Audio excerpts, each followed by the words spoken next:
नमस्कार, मैं हूं प्रीतम ऋतु और आप देख रहे हैं नवीनम चैनल।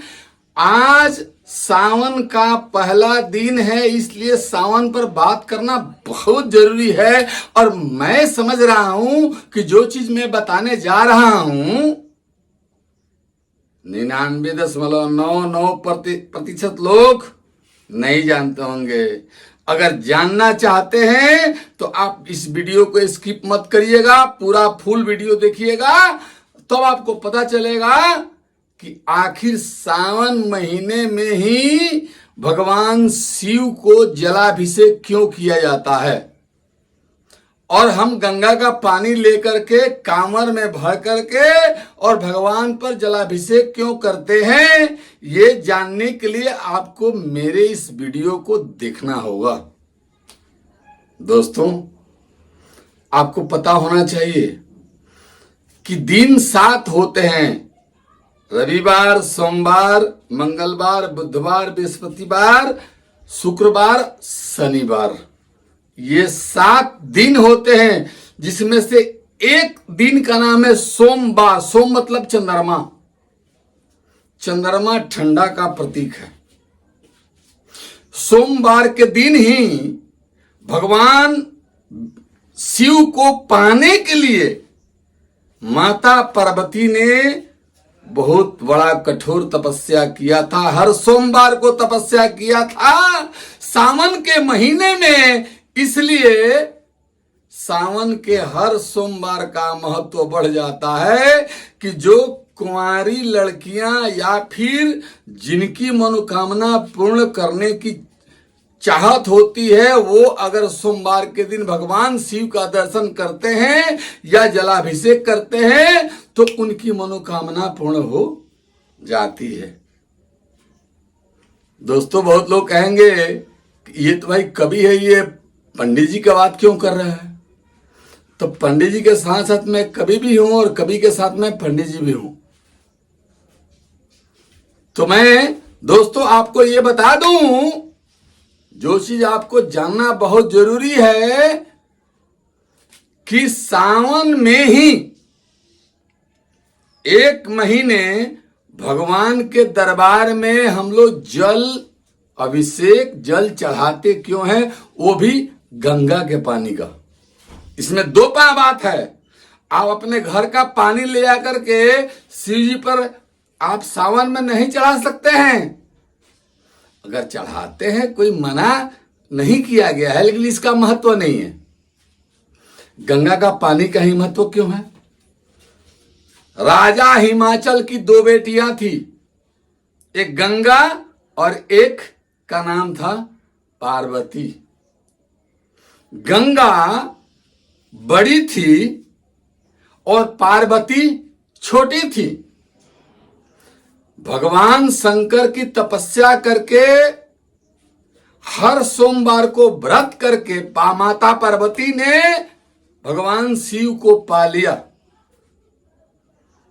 बाद में गंगा को भगवान शंकर के जटा में धारण करना पड़ा। भगवान शंकर के जटा में गंगा जी हैं, चंद्रमा हैं। तो सावन में ही क्यों ऐसा होता है, सवाल यह है। तो दोस्तों, बात ऐसी है कि माता पार्वती ने सावन में ही भगवान शंकर को पाने के लिए पूजा पाठ किया था। इसलिए 1 महीने के लिए मां पार्वती से मां गंगा बड़ी हैं, इसलिए अपनी छोटी बहन के लिए 1 महीने के लिए दूर चली जाती हैं। पहला कारण, ये पहला कारण है दोस्तों, याद रखिएगा कि ऐसा बात पहली बार भगवान शंकर माता पार्वती को अपने वाम दिशा में अंगीकार करते हैं सावन के महीने में। और उस महीने में माता गंगा बाहर रहती हैं। इसलिए गंगा का पवित्र जल हम लोग लेकर के सावन में उनके पास जाते हैं। दूसरी धारणा, प्रत्यक्षम प्रमाणम। याद रखिएगा कि जब समुद्र का मंथन हुआ तो पहाड़ को मथनी बना करके और देवताओं और असुरों ने मिलकर समुद्र का मंथन किया। और उस समुद्र का मंथन में जो 14 रत्न मिला, उसमें से सबसे पहला चीज मिला था, जानते हैं क्या? विष, जहर। सबसे पहला चीज मिला समुद्र मंथन में, जहर। अब देवताओं और दानवों में इस बात का, चूंकि दोनों मिलकर का मंथन किए थे, इस बात का झगड़ा चलने लगा कि भाई इसको अगर पृथ्वी पर हम लोग डाल देते हैं तो पृथ्वी का जीव सारा नष्ट हो जाएंगे, पृथ्वी पर जीवन बचेगा नहीं। इसलिए इसको किसी न किसी को धारण करना होगा। बिना किसी से पूछे हुए भगवान शिव ने उस विष को, जो समुद्र मंथन से पहला रत्न निकला था, उस जहर को भगवान शंकर ने पी लिया, जिससे उनका वो गले में रख लिए, पी लिए नहीं, गले में रख लिए। इसलिए भगवान शिव का दूसरा नाम भी नीलकंठ है।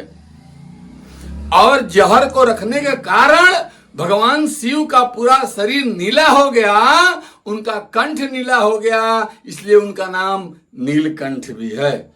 और उस समय सारे देवताओं ने और सारे असुरों ने भगवान के ऊपर गंगा जल ला करके बारिश किया कि उस विष को शांत किया जाए, उस जहर को शांत किया जाए, उस गर्मी को शांत किया जाए।